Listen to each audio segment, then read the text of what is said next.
use Zeta. Sorry? The Zeta function like 150 years ago when this anything to appear in the most unexpected places. So today we have Nathan Benjamin from Caltech, who's going to tell us about the very interesting relation about the scalar bootstrap, the quantum field theory idea, and the Zeta function. Okay. So, yeah, thanks so much, Martin. And thanks for inviting me here. It's really, really great to speak here. I actually grew up in this town, so it's always really great to come back and give a talk. And as Martin says, the title of my talk is The Scalar Bootstrap and Zeros of the Riemann Zeta function. By the way, of course, please interrupt me at any time to ask questions, especially people on Zoom, because I think I cannot see, like, if you type in the chat. Shoy will be here, like, watching, but in case, like whatever, just interrupt me and ask questions if you want. So to the extent I say anything new, it's based on this paper that appeared on the archive a few months ago with a very great PhD student at Caltech, Chang. There's a picture of him.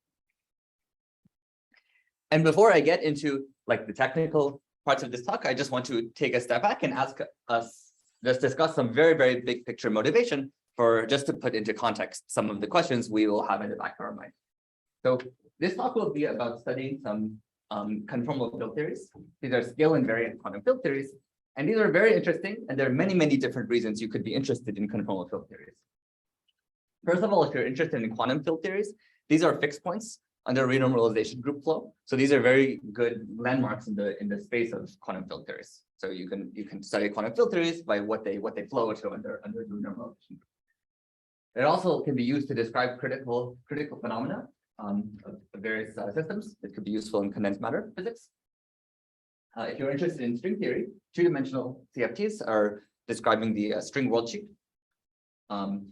If you're interested in quantum gravity, these CFTs can describe theories of quantum gravity in one higher dimension in asymptotically anti-de Sitter space via this ADS CFT correspondence.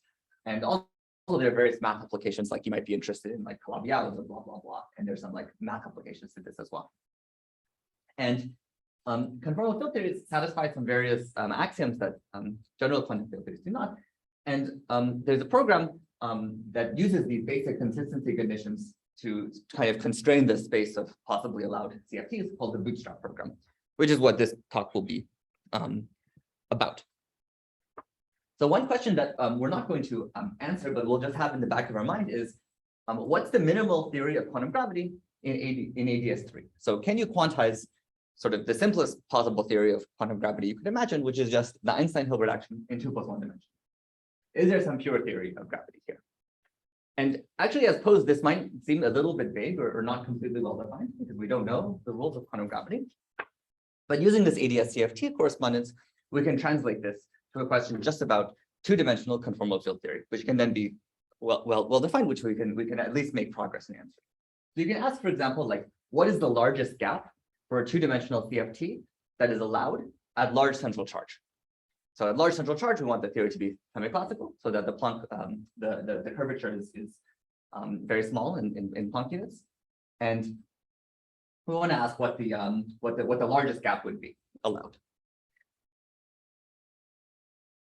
And the strategy we're going to be using to answer this pure CFT question now is by using what's called modular invariance of the torus partition function. And the claim is that if you take the one loop partition function, so just like you would in like statistical mechanics or something, just trace over the Hilbert space and grade by all of the energies and the spins of your quantum states, this function has to be invariant under some large diffeomorphism of the torus.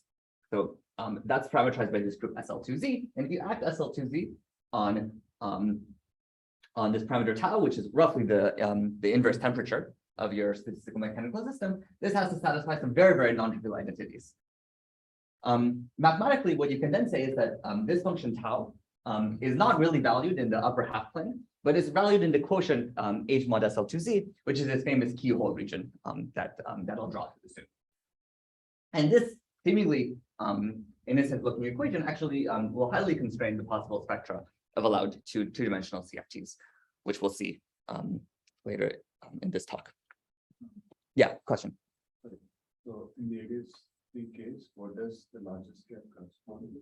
Yeah, very good. So I'll say this in a moment, but this largest gap will be, well, it depends what this gap scales as, but if this gap is large in Planck units, then the hope would be this would just describe some black holes in ADS3. And then the question would be, is there a consistent theory that we can write down where the only non-trivial states are these black holes? So there are no particles, there are no Kaluza-Klein modes or anything like that. Yeah, it's a very good question. I'll mention this in a moment. So for a moment, let's not grade by the spin and just grade by the energy. So it's like, let's consider canonical ensemble without grading by the additional chemical potentials. So not the grand canonical ensemble. Just like in statistical mechanics, we define the partition function as a trace over the Hilbert space of e to the minus beta times the energies, which I call delta. So I put a factor of 2 pi just for convenience. And under this convention, the partition function has this seemingly miraculous looking symmetry of temperature to 1 over temperature, or y to 1 over y. And it turns out just from this equation, you can prove that it is at large central charge, the maximum gap has to scale at most linearly with the central charge C. It's impossible to have a CFT at large C where the first excited state scales as like C squared or C log C even.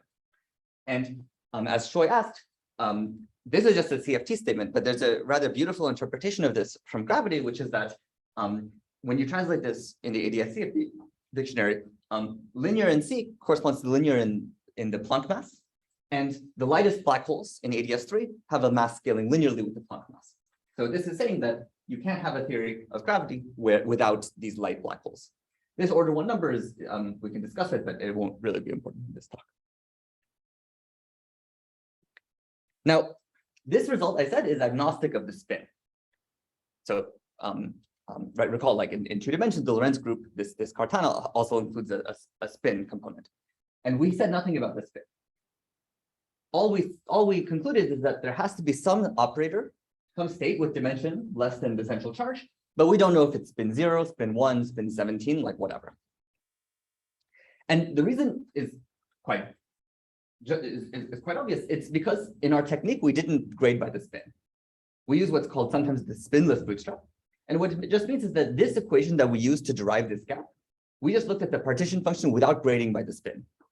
So if you don't grade by the spin, you're not going to learn anything about the spin, right? If you don't put it in, you're not going to get anything out. So just from this equation, obviously you're not going to learn anything about the spin because this equation doesn't know about the spin. By definition, we don't grade by it.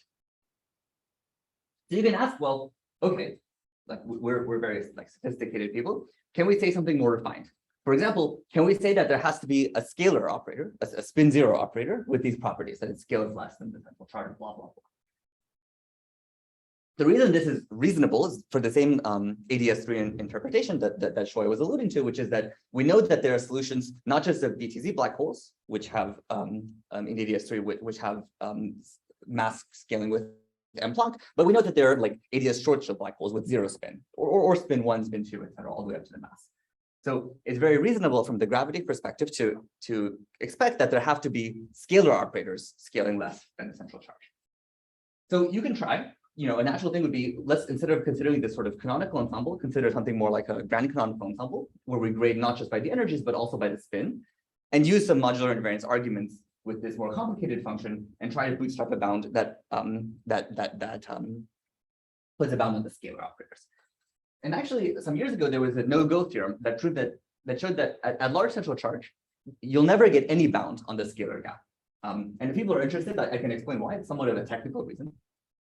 But using just this traditional modular invariance, you will never derive a bound if the scalar gap, if the central charge is bigger than some order 1 number, which I think was 25. And this was shown in this nice paper. But do you get the bound on the operator with J? Yeah, so that's right. You know that there has to exist an operator of some spin whose dimension is less than. No, but I mean, what's the lowest energy operator with certain angular momentum? Yeah. You cannot get any such bound on this, just from modular invariance. The reason is because you can write down some spurious solutions of crossing which don't correspond to a physical CFT, but it obeys this modular equation here.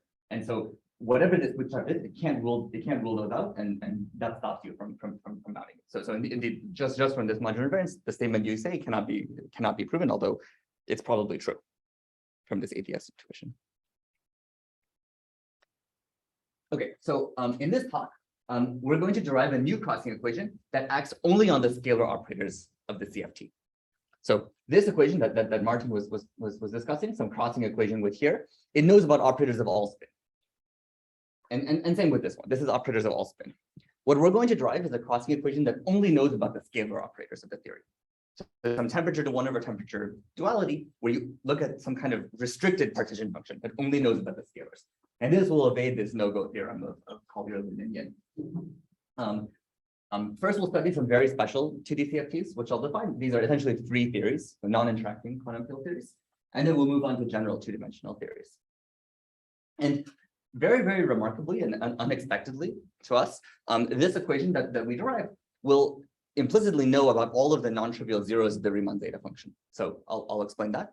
And so just for fun, we can even rephrase the Riemann hypothesis as a statement about some conformal field theories. And we'll also get numerical spin-dependent scalar bounds on CFT. So this is what Martin was alluding to. So we'll get these bounds saying that not just there has to be some operator with dimension less than blah, but there has to be a scalar operator with dimension less than blah. And we'll use some technology which I'll review from math called harmonic analysis on this upper half plane. So this is just a brief roadmap of where we're going. So before I get into some more technical details, any questions on the big picture, where we're going or why it's interesting? Okay. Oh yeah, there's a question. Yes. This is probably a very good question, but why are we interested in large central charge? Oh, very, very good question. Why are we interested in large central charge? The reason is because at the end of the day, one of our motivations is studying theories of quantum gravity, and the central charge is related to the radius of curvature in ADS3, or the cosmological constant. And if we want this theory to be some semi-classical Einstein gravity, we want the radius of curvature. We want the theory to be weakly coupled, and so that corresponds to large C.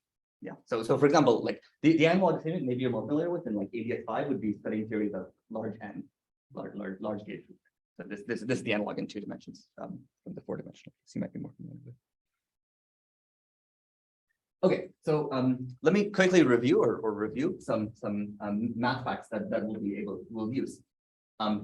And because we're studying modular invariant functions, we need to be studying functions on this fundamental domain. So this modular parameter tau, instead of naively being valued anywhere in the upper half plane, so chemical potential plus inverse temperature being anywhere here, we actually have to mod out by this group SL2Z, and the fundamental group is this fundamental domain is this gray shaded region that I highlight here, which I took from Wikipedia. And what we're going to be doing, the basic idea of this harmonic analysis is the same as in Fourier analysis or in quantum mechanics, which is that we're going to be expanding modular invariant functions into eigenfunctions of the Laplacian on this space. So that's very much like in Fourier analysis, we expand in plane waves, or like in quantum mechanics, we expand in eigenfunctions of the Hamiltonian or whatever. It's essentially the same idea we do here. So, okay, so let's just compute the Laplacian. This space has a natural metric. The modular space has a natural metric given here. This is just a metric of Euclidean ADS2, if you're more familiar with that. And from this metric, we can define a Laplacian given here. And from this Laplacian, we can look at the eigenfunctions of the Laplacian. So mathematicians have already calculated this many years ago. So we'll just copy paste the answer. But before we do that, just like in Fourier analysis, in this negatively curved space, there's also a natural inner product, which is the same as in Fourier analysis or quantum mechanics, where you just take 2 of your wave functions and multiply them and integrate over the fundamental domain with the appropriate measure. And this inner product will let us read off the basis coefficients when we decompose in eigenfunctions, just like in Fourier analysis or spherical harmonics or things that we're familiar with. So as I say, the idea is that we'll decompose square integrable modular invariant functions into eigenfunctions of the Laplacian. And mathematicians have already told us the answer. So we can like flip to your favorite book on this and read the answer. There are 3 different types of eigenfunctions of the Laplacian. The first is the constant function. So constant function is, of course, modular invariant. It's like my favorite function, constant. And it of course, is also an eigenfunction of the Laplacian with eigenvalue 0. Then there are 2 more interesting examples. There's an infinite continuous family. This is labeled by a single real number. These are called real analytic Eisenstein series. And there's an infinite discrete family. These are labeled by a positive integer. And these are called the Mas-Katz forms. Roughly speaking, this continuous family are like the unbounded states in quantum mechanics, and this discrete family are like the bound particles in quantum mechanics. So we'll very quickly go through these, and the details won't be super important, but I just want to just define them so we have some idea of what we're discussing.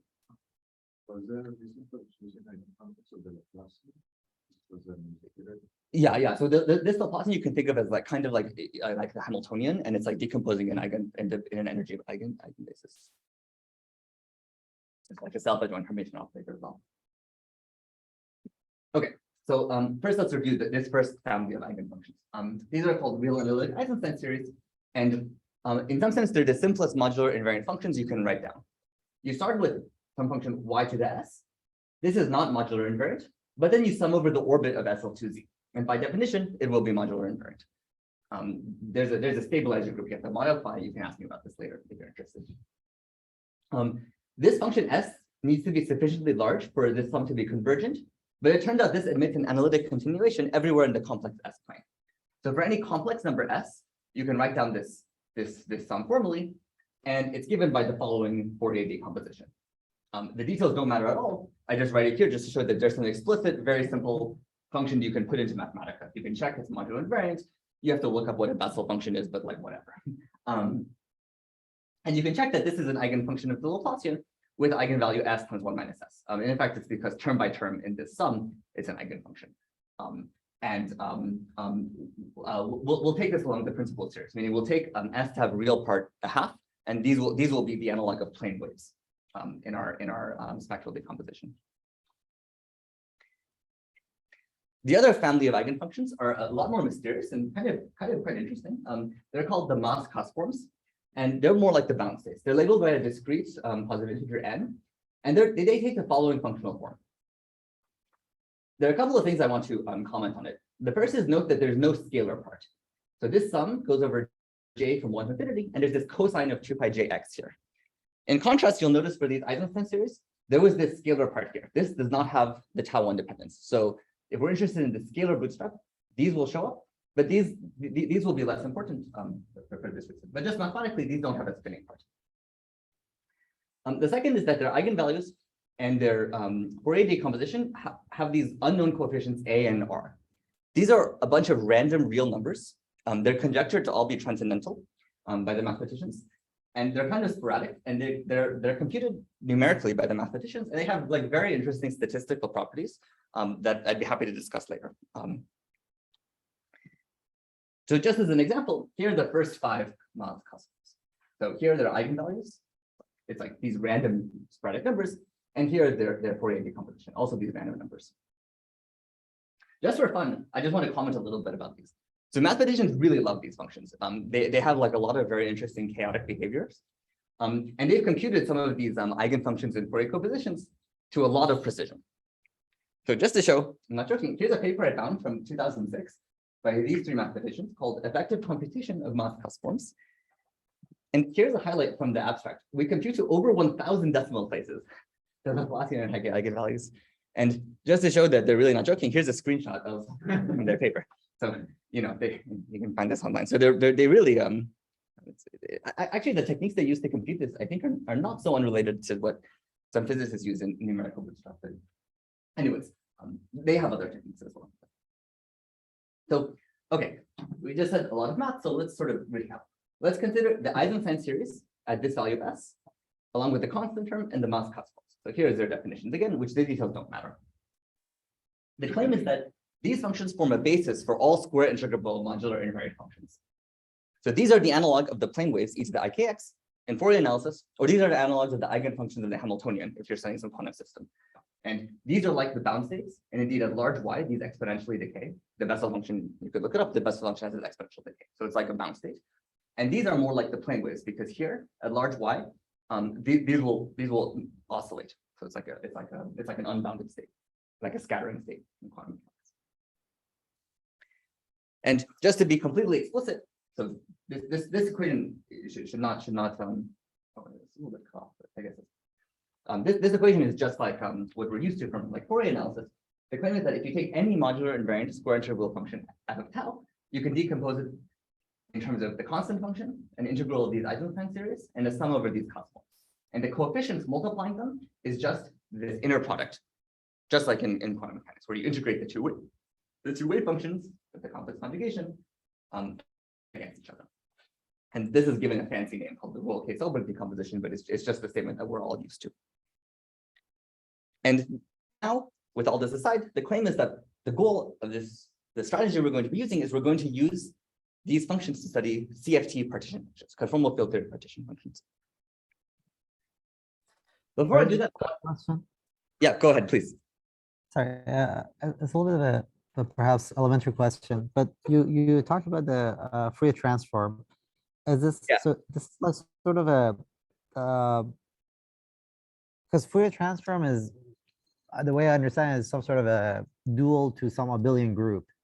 Is this some sort of a non-abelian Fourier transform we're thinking of, or it's just like standard?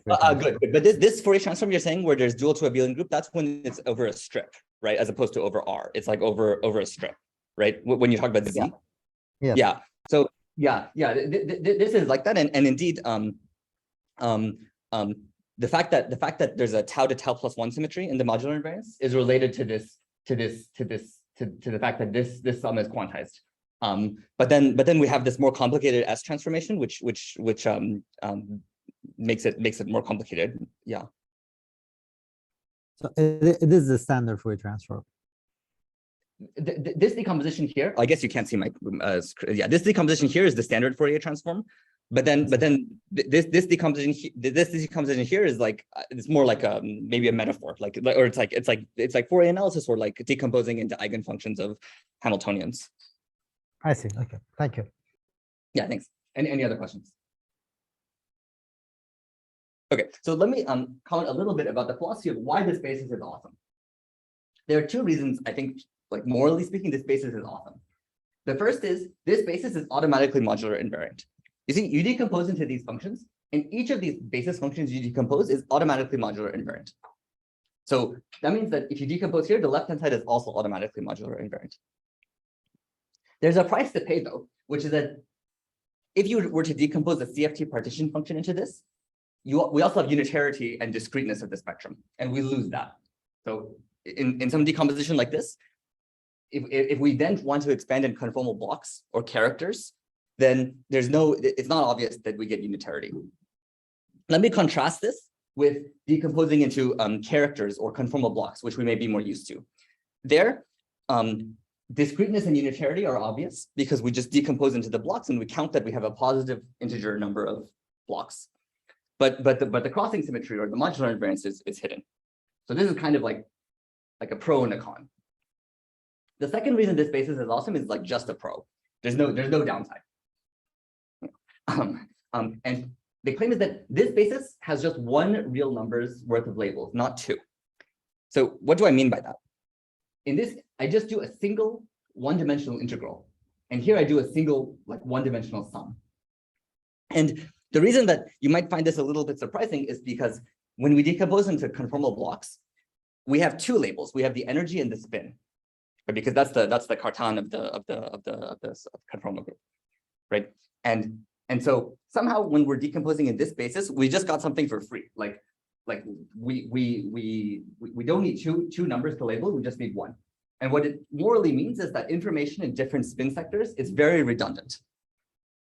And this is where we're going to sort of make our money. This is how we're going to get an equation just acting on one spin sector, the scalars, where naively you need to act on all spin sectors.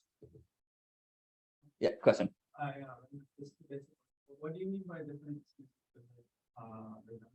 Yeah, very good, very good. What I mean is the following. So some quantum filter, let's take your favorite conformal filter, and then I ask you this question.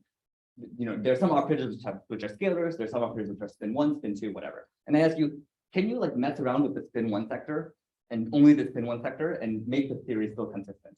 And you know, maybe the answer is yes, maybe the answer is no. And my claim is that actually the answer is basically no. Roughly speaking, there's some caveats, but roughly speaking, if I just hand you the spectrum of the spin 0 operators of the theory, I'll hand you a little bit more. But morally speaking, if I just hand you the scalar operators of the theory, that basically determines everything. So this is what I mean by highly redundant. Like you might naively think that like this, yeah. for decomposing one function, Mhm. you have two terms, right? So the Eisenstein and. That's right. That's right. Yeah, very good, very good, very good. So, no, what I mean by this, I still count that as one label. What would count as two labels is if this sum were in the integral. So like right now, this is like, well, this isn't completely rigorous, but it's like you need a real numbers and like plus a complex numbers. But if there was in, it would be like multiplied. So it's like, yeah, it's still just a real number. And another way to say this is that like it's not like these Eisensteins are just labeled by a real number, and these costs were labeled by integer. But it's not like a function is labeled by both a real number and an integer. It's like two separate labels. Okay, so because functions they go from I goes from 1. That's right. That's a, oh, I'm sorry. This is a typo. This n should be an I. Sorry. Oh, no, good catch. And the reason is because conformal blocks are more like the first thing. Conformal block is labeled by delta and j, so it's labeled by an energy and a spin.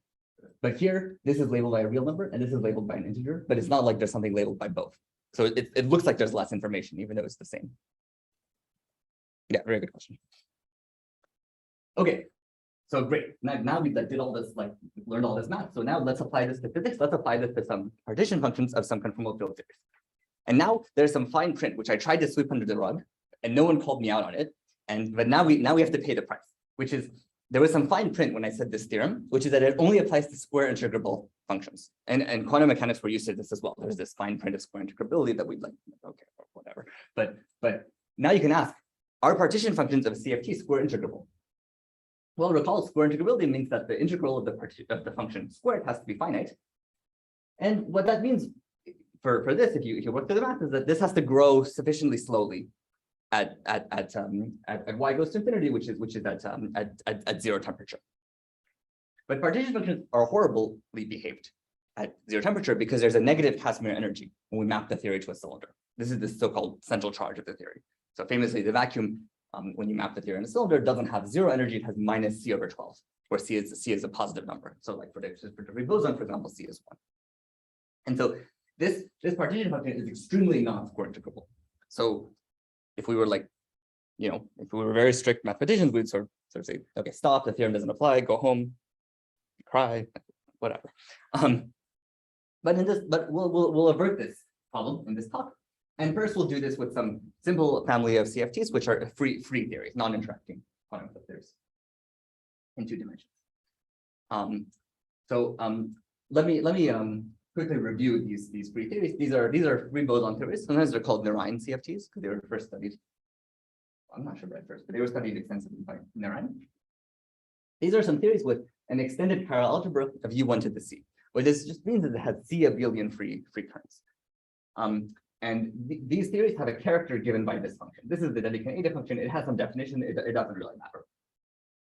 The point is that if you just have some lattice with some particularly nice properties, you can compactify C free bosons on this lattice, and you can write down a partition function for this theory. It does have the negative Casimir energy, but all of the negative Casimir energy comes from the chiral algebra of the theory, which is sort of theory independent.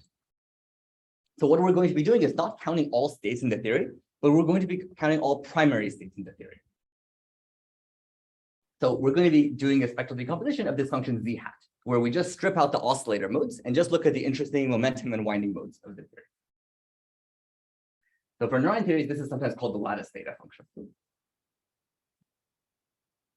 So let me just give an example. The simplest example that will work, the simplest example is one free boson, which you can read about in chapter 2 of Polchinski. But for some technical reasons, one free boson is not complicated enough. So we're going to consider like the second simplest conformal field theory in existence, which is a free theory of 2 bosons in 2 dimensions. Now, these theories come with some moduli because it depends how you compactify this boson in the lattice. So the lattice has some moduli. And if you work out the math, it turns out there are 4 real moduli or 2 complex moduli of the bosons, which we call rho and z. And we're going to look at the primary counting partition function, which we can now, the mathematicians have promised us that we can use this theorem. So what do we need to do? We need to do some integrals of the form that I wrote earlier. So we need to do some integrals like this. We need to integrate the partition function against the Eisenstein series and the partition function against the cosmos, and also the partition function against the constant. So these integrals are actually quite interesting to do, but I won't bore you with them. If you're interested, please ask me afterwards. So schematically, the spectral decomposition will look like the following. On the left-hand side, we have the primary counting partition function as a function of the moduli of the target space and the moduli of the world sheet. And we'll have some function of S, which comes from the overlap with the eigensensors times the eigensensors. There's also a cusp part and a constant part, but I'm going to admit that for now. When the dust all settles, the function looks schematically like the following. The numerator has some stuff which is moduli dependent. It depends on like the shape of the torus that you're compactifying on, okay, which we can discuss afterwards. But the denominator, interestingly, has the following function. There's a zeta of 2s and a zeta of 2 minus 2s, where zeta is Riemann's famous zeta function. So you see that the pole structure of this integral depends on the zeros of the zeta function. So if we hit a zero of the zeta function, there's a pole here. Okay, so that's just an observation. Okay, so just to show you, there's an exact spectral decomposition at central charge 2. So you can do these integrals exactly, and you get some spectral decomposition that looks like this. It's quite a beautiful structure, but it's not going to be important for this talk. So if you're interested, please ask me later. But I just show this just to show that we can do these integrals exactly, but it doesn't really matter. Okay, so I did 2 free bosons. You can do C free bosons in general as well. And the decomposition looks roughly similar. Schematically, it looks like this. Sorry, but Yeah. you don't hit any four. One. Sorry, We are party to one, so you don't hit. you mean right here? Yeah, so along this contour, we don't hit any poles. Yeah, that's right. Along this contour, we don't hit any poles, but we'll later deform this contour, and then we'll hit the poles. So that's where it'll show up. Yeah, that was the question, right? Along this contour. Yeah. Okay, so for general C, the decomposition is going to look similar. So for C, we have C free bosons, C non-interacting free bosons in 2 dimensions. We compactify them on some lattice, and there's some we need to do the integral of this partition function against the eigensensors, which we call script epsilon. Now, script epsilon will have the following 2 properties. The first is it's fully determined by the scalars of the theory. And the second is it has poles related to the zeros of the zeta function. So this property one, I can actually explain. It's quite beautiful. I'll just explain this very schematically. What do we need to do? We need to do, morally speaking, something like an integral over the fundamental domain of SL2Z over some sum over SL2Z of the partition function and a sum over the scalars, right? This sum over SL2Z is from the definition of the eigensensors, and this is the definition of the partition function. The trick is that we switch the sum in the integral, and that lets us unfold this integral from an integral over the fundamental domain to an integral over the entire upper half plane. Actually, for some technical reasons, it's just an integral over the strip, and this integral over the strip changes is precisely what projects you onto the scalar parts. So this is kind of a cute trick. It actually is not so important. The only punchline that's important is that this final answer just determines on the scalars, but it's kind of a cute trick, so I wanted to mention. The mathematicians like this trick a lot, and it's called a Rankin-Selberg transform. So roughly speaking, this overlap is a sum of only the scalars weighted to the minus s power. Property 2 is more subtle. Property 2 was that this overlap function has poles at zeros of the zeta function. So if you're interested, I can discuss it afterwards. Roughly speaking, this is necessary for the theory to have a gap. So this is some CFT where the lightest operator has some non-vanishing scaling dimension, and you can prove that if this happens, then it has poles at non-trivial zeros of zeta of 2s minus 1. So just a homework problem for you guys. Where are the non-trivial zeros of the zeta function? So a homework problem is to prove that if s is a non-trivial zero of zeta of 2s minus 1, this implies the real part of s is 3/4. So please do that and let me know tomorrow. So this is a joke. This is the famous Riemann hypothesis, which is probably maybe one of the most famous and important unsolved problems in math. So if you plug in 3/4 here, you get 1/2. So there's a conjecture that's believed to be true, but there's no proof that the zeta function, all of its non-trivial zeros lie on the real part s equals 1/2. So this is a conjecture. But if one of you does it for homework, I'd be, it'd be a good. Sorry, but suppose you don't assume that, then you don't. Yeah. If you don't assume it, then you know, because okay, good. So all of the zeros are known to be between 0 and 1. So this is between one. One is true. Yeah, between 0 and 1. Like less than, not less than or equal to. Yeah, so this means this is between like, I think 1/2 and 1 or something like that. Or whatever, yeah. So we To prove that there is a gap in the spectrum. no. This first statement has not a two-dimensional property. Yeah, but what's the statement then? Yeah, the statement is that this function epsilon has poles at the non-trivial zeros of the data function. It doesn't matter if the non-trivial zeros are at equal to half or off that line. No, but you said that the gap prohibit poles, That's right. So this function cannot have poles. but for any value of x. That's right. But that means that this function can have a pole if this has a 0. And then and generically it does. And this has zeros as a non-trivial zero data function, and it's completely okay if the round is true or false for this. This is independent. Yeah, so if you're interested, I can explain this gap. This gap is not difficult to prove. You just do you can get the counting function for density of states, and you just demand that it's a step function. Okay, so let's look at the primary counting partition function spectral decomposition. This equation looks very complicated, but this is just my definitions for the overlap functions. The point is that the pole structure S is completely constrained, and the overlap with the Eisenstein series is just a function of the scalar operators. This equation won't matter. We just put this here explicitly. So let's just take the scalars of our spectral decomposition. So here I wrote down the full. This is cut off. This should say Z. This is the full partition function of our theories, including all operators, scalar, spin 1, spin 2, spin 3, etc. And we use this funny basis that we described. Now let's just take the scalars. The nice thing about taking scalars is that these complicated class forms, these were the ones that the mathematicians had computed to like 1 million decimal places. These guys don't matter because they don't have scalars. So the only thing that matters is this, which just becomes the power y to the s. And this function epsilon is a very simple function just of the scalars. So when you do that, you get an equation that looks much simpler. And okay, I'm sorry, this is cut off. This left-hand side is the scalar partition function. So we take the partition function and we just grade by the all operators which are spin 0. So it's like you take the grand canonical ensemble and StatMech, but only grade by the spin 0 operators or the charge 0. Now we have one tricky part to do, which is this integral ds. We would like to write this integral in terms of just the scalar operators. Remember, recall this script epsilon I claimed was just the sum over these scalar operators here. But it turns out that doing so, to switch this sum in this integral requires moving the contour. So we want to do an integral that looks something like this. And the pole structure of this epsilon was completely determined. It was determined by the non-trivial zeros of the zeta function, like we described. So the pole structure looks like this figure A, where the blue dots are the poles, and we are doing a contour, this red contour here.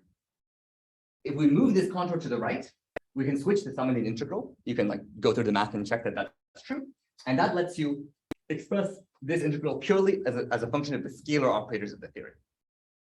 But the price we pay, as we learned from Cauchy, is that we have to pick up the residues of all non-trivial zeros of the zeta function, as well as there's one here.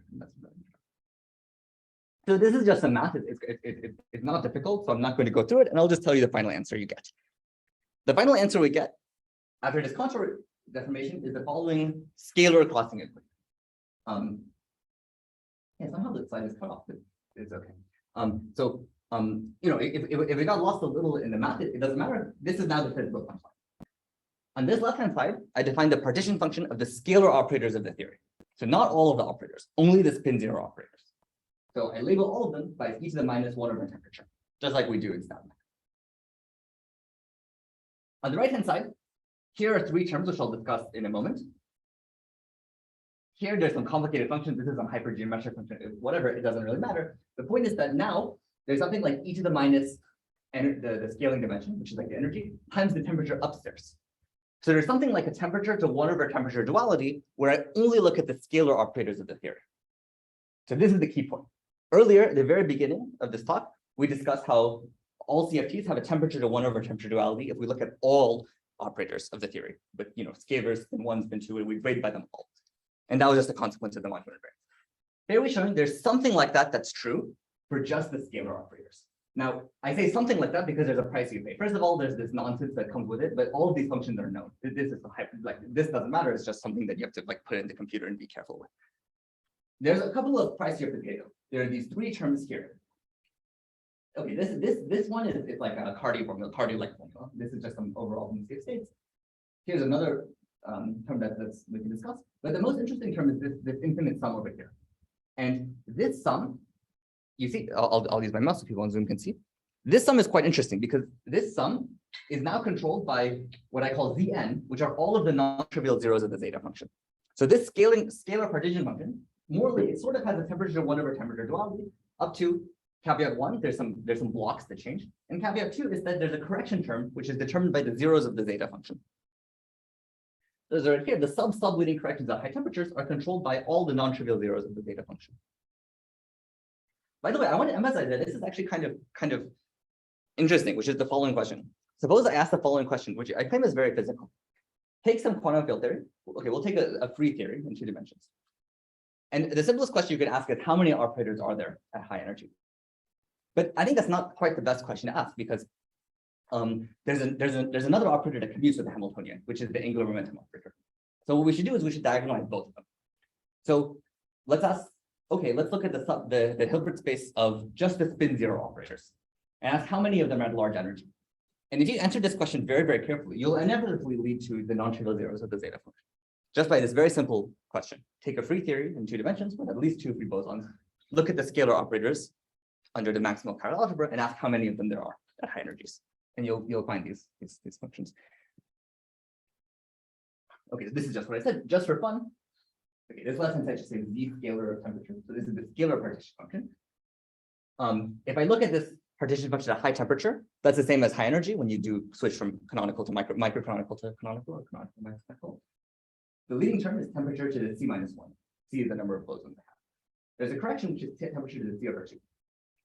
And then there's an infinite tower of corrections, which is T to the C over 2 minus 1 plus the 0 of the zeta function divided by 2. So the 0 of the zeta function is a real part and an imaginary part.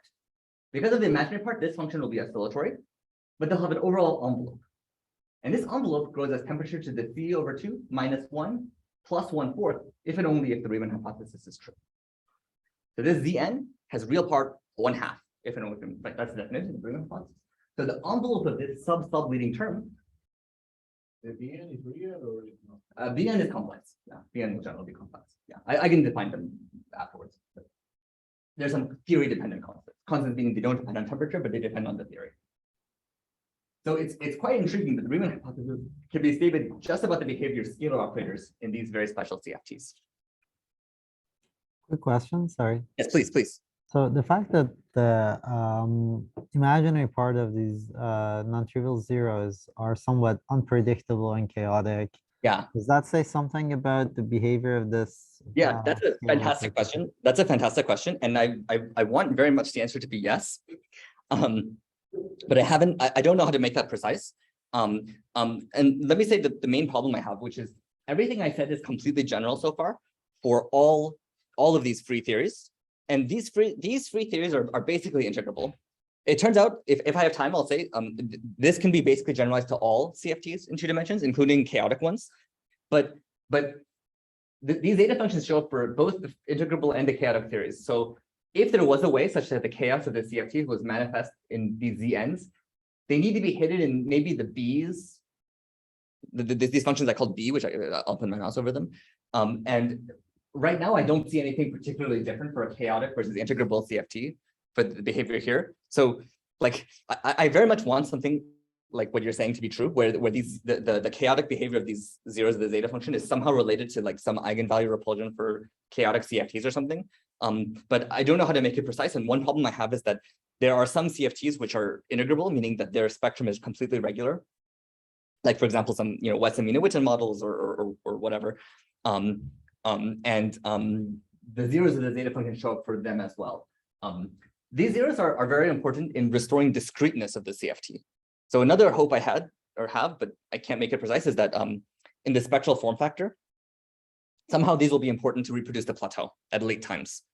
But that's just a very vague thought. But yeah, it's a very, very good question. And I wish I had more to say, but I don't. Sorry, just one more thing. So, please. when you, the sums of this form, sum over n of a bunch of coefficients that are square integrable multiplied by a phase, is basically some sort of a time involved. It's a is analytic continuation of partition function in quantum mechanics, right?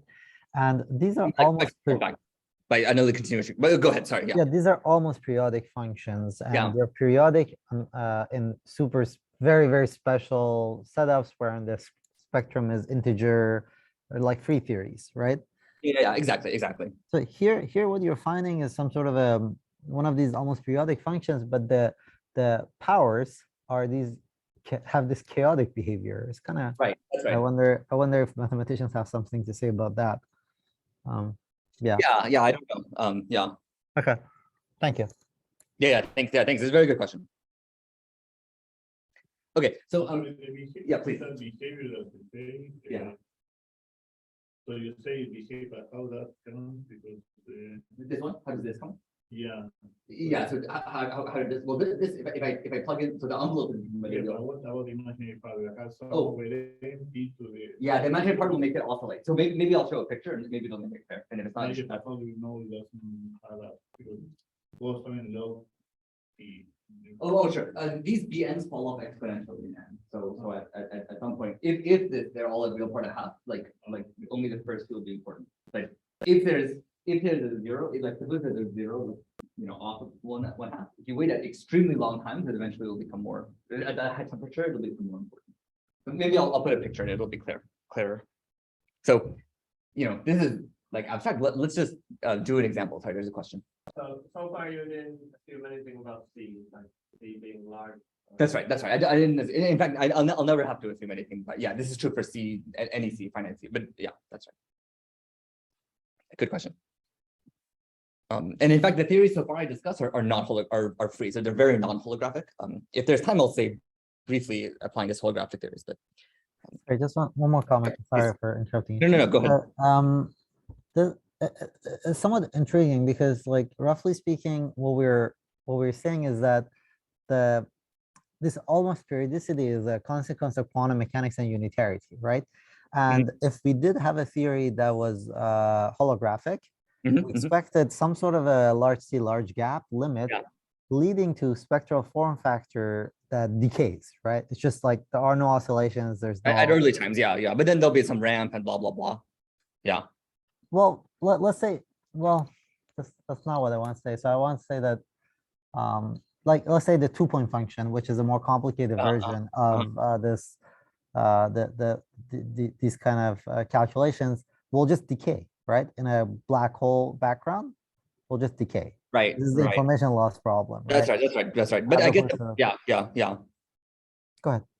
Well, I was just going to say that it decays, but then like, or in the spectral form factor, like when this ramp comes, it's from like more complicated considerations that don't just come from like the naive tree level geometry or something like this.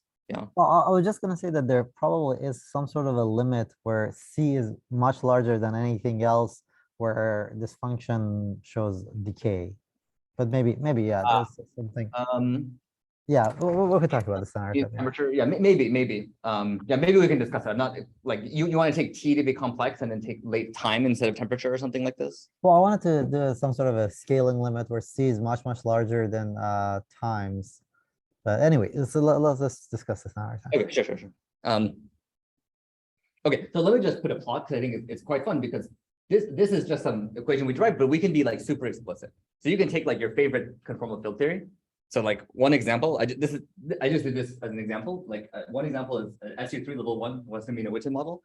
So if those of you who have studied some CFT, if you've not studied CFT, it doesn't matter. This is just some random exactly solvable conformal field theory in 2 dimensions. Then you can read about like in any CFT textbook. But there's nothing special about this. This is just a particularly simple one. So here I take the scalar partition function and I subtract off these first 2 terms.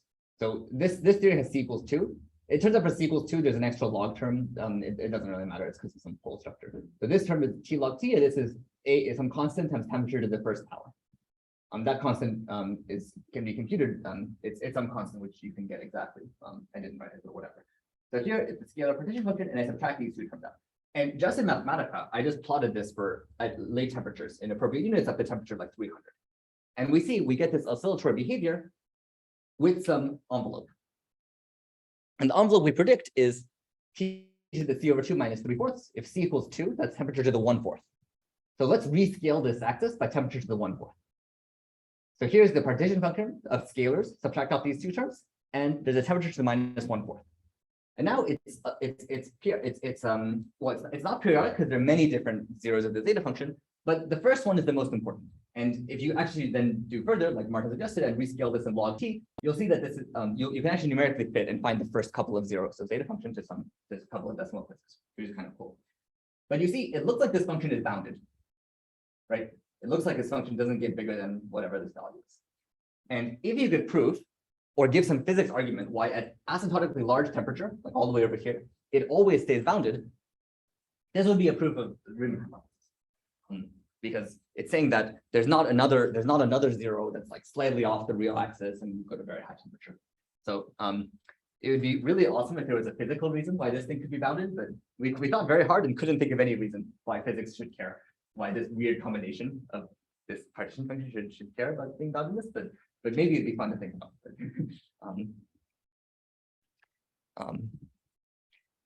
Okay, so I have 10 minutes left. So let me say, let me at least get to what I promised I would get to in the beginning of the talk, which is using this to bound a physical quantity of interest, which is the lightest scalar operator, not the lightest operator.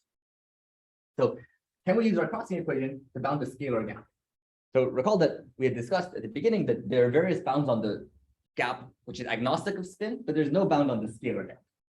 So this is some more refined information than the usual modular. So here's our crossing equation, which I write again, okay? And the usual strategy of the Bootstrap is you apply some linear functional to this equation and you use positivity and run into a contradiction if the gap or something is too big. Here's a big problem we have. There are some constants, and so everything in this function, everything in this equation is known. Like this is the spectrum of the theory, and these are some known functions with two exceptions. The constants are they call A and B. These are unknown. That's not so bad, but the really bad thing is they're sign indefinite. B is in fact a complex number, but both the real and the imaginary parts are sign indefinite. And if you don't have sign definiteness, it turns out, for those of you who studied the Bootstrap or any convex optimization problem, like you're in big trouble if you don't have sign definiteness. All of these convex optimization techniques rely on positivity. So what we would like to do is construct some linear functional which kills these terms. So here, it's kind of cool. We borrow a technique from the sphere packing community. So there's this community of mathematicians who study the very important problem of the following, which is if you are a greengrocer, and you work at a grocery store and you are selling oranges and you live in 24 dimensions, what is the most effective way you can possibly sell your oranges by fitting them most effectively in your supermarket? So this solution is 3 dimensions. And it turns out that this community uses techniques very similar to the control Bootstrap, and that was there's a very beautiful paper by Hartman, Mazak, and Rastelli that illustrates this connection. But we learned this following technique from a mathematician, Danilo Radchenko. So I should thank him for that. Maybe in the interest of time, I'll just say this very quickly because it's a little bit technical and kind of aside from the point. The point is that the functionals we use is we're going to come up with a kernel that we're going to integrate against. So this is our functional. Our functional is defined as the following. Given some function h of t, our functional is integrating this h of t against some function capital phi. And we very cleverly choose, or Danilo very cleverly chose this capital function phi, such that a power in t is proportional to the zeta of that s. So the point is, we had all these powers of the zeta function, and once we rescale, these will all be proportional to zeta of zn, which by definition is 0. So it'll kill all of these sign indefinite terms. So the point is that we kill all these sign indefinite terms, and then we get some positive sum rule. So as an example, this is what happens if you do this for c equals 3. So when the dust all settles, you get a positive sum rule that looks like this. Alpha k's are any parameters that you can choose, that you want to choose. And so alpha and k are any parameters you want to choose. And the point is that whatever the spectrum of scalar operators in your theory are, they have to obey this equation. And the point is now everything is known. The degeneracies are all now positive, and we just want to bound the lightest delta. So then the name of the game is that you choose some very brilliantly chosen K and alpha such that you get a contradiction with positivity if the gap is bigger than some hypothesized value. And there are programs and packages written by many people like Davidson and stuff, and then other that automate this process. So I'll just tell you the results. I'm using these convex optimization problems like this semi-definite program for the Bootstrap. We get some bounds. These are some new bounds on the lightest scalar operators for these very special class of CFTs. So here I plot, let me just say what this plot is. On the x-axis, the central charge C, and the y-axis is what the maximal scalar gap is. And the different colors, blue all the way to purple, is when we take we sort of search more and more in the space of these functionals. So technically speaking, for the experts, we take more and more derivatives for our Cauchy equation. So the bound gets better and better, but it seems to converge around here. These black dots, you can ignore this. This is just there's a statement known about the average scaling gap, but here's bounding the biggest. So this black dot is just for comparison with the averages.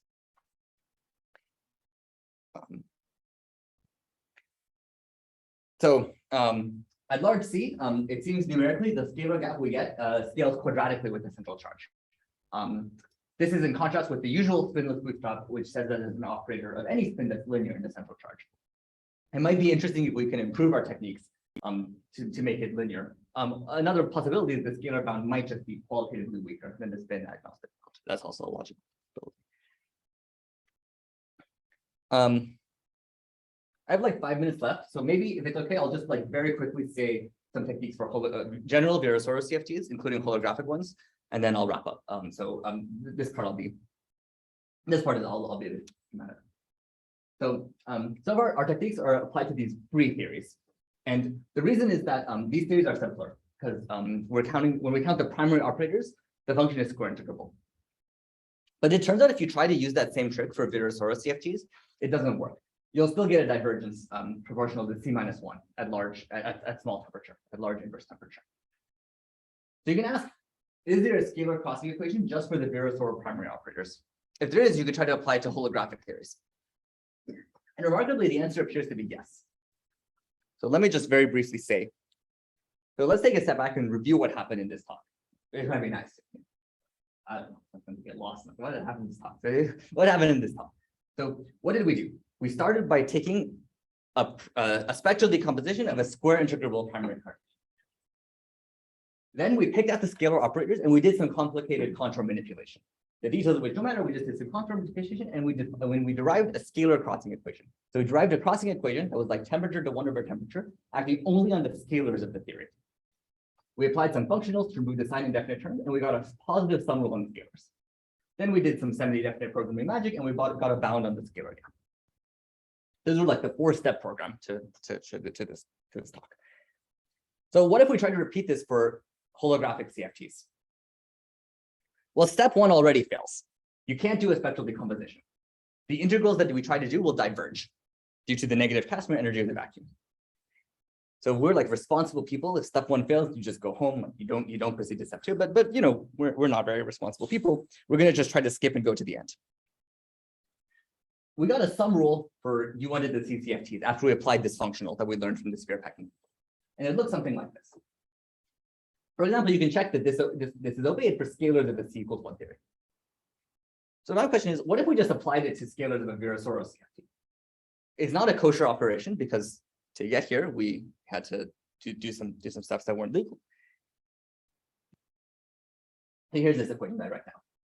So first, let's look at large delta. This falls off as e to some number times the square root of delta, right? This is like something like the Boltzmann suppression. For Narayan theories, this sum was clearly convergent, but for Virasoro theories, the density of states of the scalars also grows exponentially. So for those of you who studied CFTs, this is called the Cardy formula, and it's related to black hole. And it grows as e to the plus square root of delta. So these two terms will not compete against each other, and it's not obvious that this will win. It depends on the value of k's. At large C, the Cardy density will overwhelm, so it will not converge. But for various CFTs for small c, so they're not holographic theories, we numerically check, and this equation is obeyed to arbitrarily high precision, including for non-free theories, interacting theories with small central charge, so not yet holographic. So our belief, although we don't have a proof of this, our belief is that we can analytically continue this sum in this sum, so that we can define a scalar sum rule for all Virasoro CFTs, including for holographic ones. Notice that we skipped the steps where we had the zeros of the zeta function, and so we just guessed the sum rule acting on scalar operators. Just for fun, since it's the last 1 minute of the talk, just so I can say something like controversial or something. There's a complete fantasy. It's probably not true, but it would be truly wonderful if there was an analog of the Riemann hypothesis for Virasoro CFTs, and were related to black hole entropy. Because for these holographic theories, we know a lot about their entropy. We know a lot about the entropy from looking at the areas of black holes and various corrections from that are known, like higher derivative and so on. So like a complete fantasy you could have while sleeping, it's probably not true, is that Riemann hypothesis could be somehow related to black hole entropy. But I put like 4 question marks here, so it's a very vague thought. So let me just summarize. I apologize for going a little bit over. So here's a broad summary. From the spectral decomposition of these free U1 to the C conformal field theories and some contour manipulations, we wrote down a Krosky equation that only the scalar operators of the theory have to obey. Not just all operators, but just the spin zero operators. This equation is intimately related to zeros of the zeta function. And the Riemann hypothesis can be restated as a property of the growth of these scalar operators in such CFTs. And again, I want to emphasize that this growth is a very natural question to ask. You have some quantum system, you have something that commutes with the Hamiltonian, you diagonalize them both. You look at the Hilbert subspace with zero eigenvalue of the operator that commutes with the Hamiltonian and ask how many states are there at large energy. And this is like the question that we ask all the time. And if you take a free CFT and study this to death, you will eventually land on the nontrivial zeros of the zeta function. By applying some cleverly chosen functionals, which we learned from the math community, we can get some positive sum rules and bound the scalar gap. And this positive sum rule seems to also be valid numerically for Virasoro scalar primaries, but there are some convergence issues for large central charge. Our derivation is also not 100% kosher, although we are trying to generalize it and understand exactly how to make it precise. And there may be a way to write this properly. So let me just discuss some future questions. I apologize again, it's cut off. So the first, this is like, is there a physics reason why the sub-leading corrections of this scalar free energy should scale this way? If so, this would be a physics explanation for the Riemann hypothesis, which would be like awesome. Can we write down a similar Krosky equation for Virasoro CFTs that knows about the zeros of the zeta function? And very, optimistically, can we translate Riemann hypothesis into a statement of black hole entropy? Other questions, how can we understand this sum rule for large central charge C by doing some analytic continuation of the sum rule? Can we generalize, like so far we've been studying scalars, which are spin 0. Can we study like spin 1 or spin 2 or spin 17? There's a technical warning, which is that if you do this, you'll run into these like Moss-Cost forms. These were these functions that the mathematicians computed numerically, blah, blah, blah. And sort of the reason we focus on scalars is that gets rid of these, but it might be a surmountable problem. And finally, I discussed this for partition function, but there's also a crossing invariance, of course, for the 4-point function, equivalent of the S and T and U channels. And there could be something similar where the analog of scalar would be the spin of the operator exchanged in the CFT. So maybe there's some kind of crossing equation where you only exchange operators of spin 0 or something like that.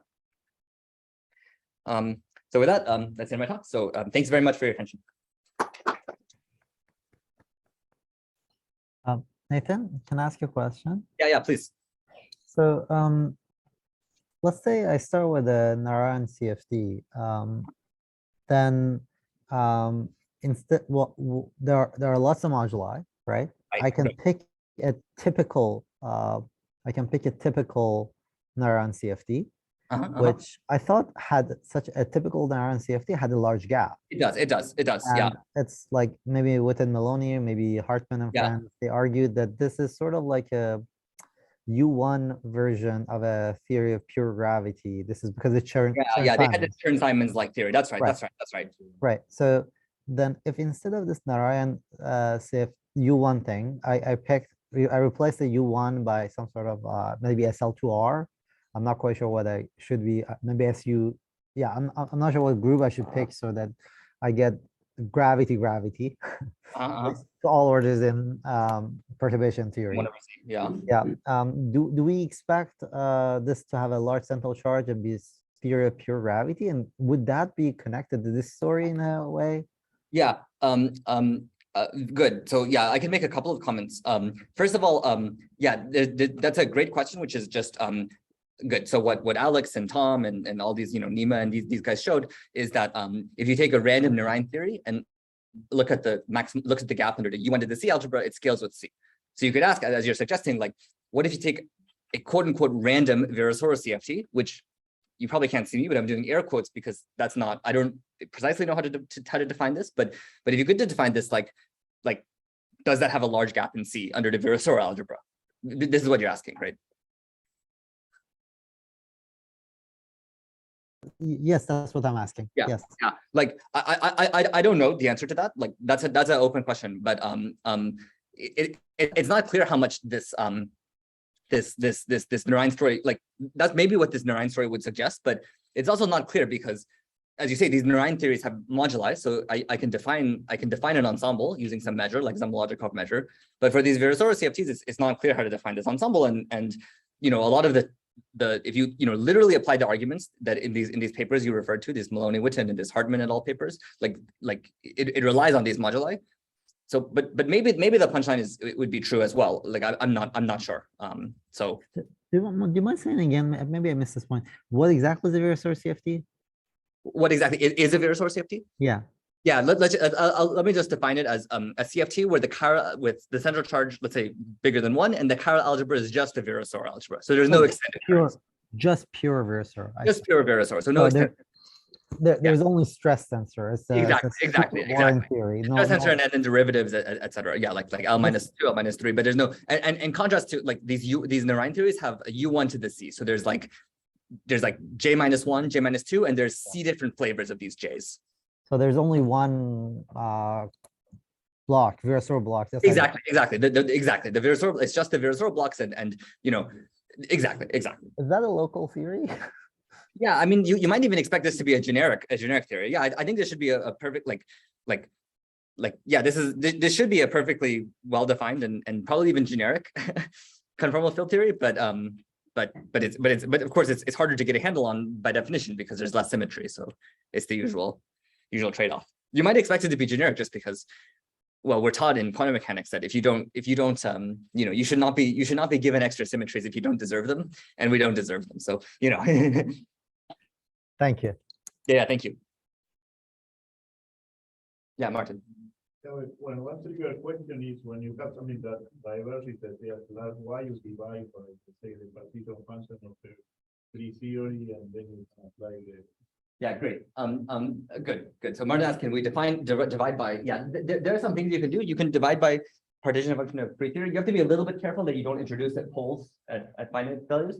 You can do these tricks.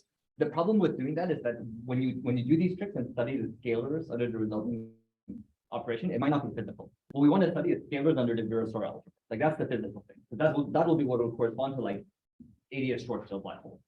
So if you do some mathematical trick, like you multiply by these eta functions or whatever, like mathematically it will work. You can get some square integrable function, but then it's not clear that the scalars you're studying are the real scalars of the physics. Yeah.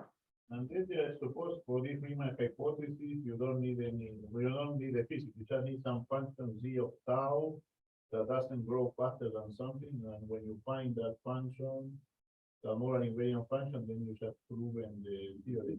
Yeah, I guess. Although I think the one good resource for modular invariant functions is DFT partition. Yeah, so physics will provide you some example, well, not example, some case.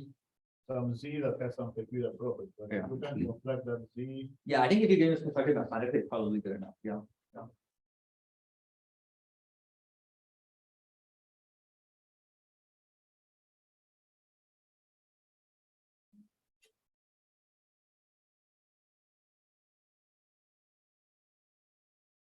You have to construct Z and independently prove that doesn't grow faster than people. Yeah, once you subtract off these two, there's some terms. Yeah.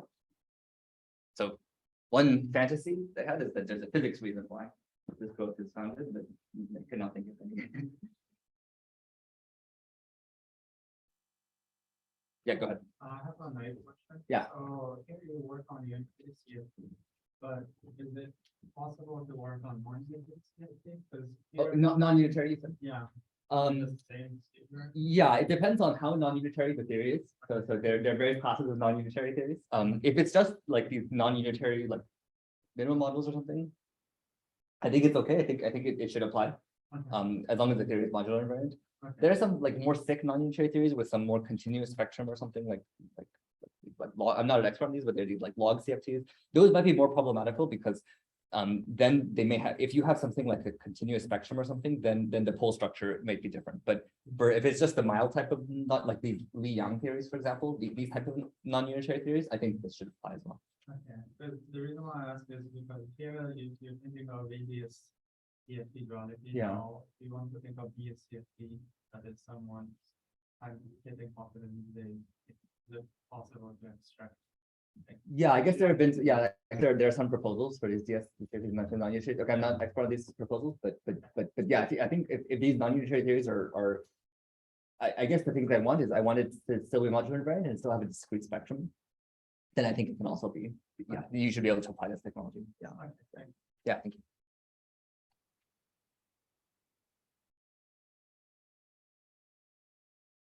Okay, thank you. Thank you very much. Thanks so much, Nathan. Yeah, thanks, Nima.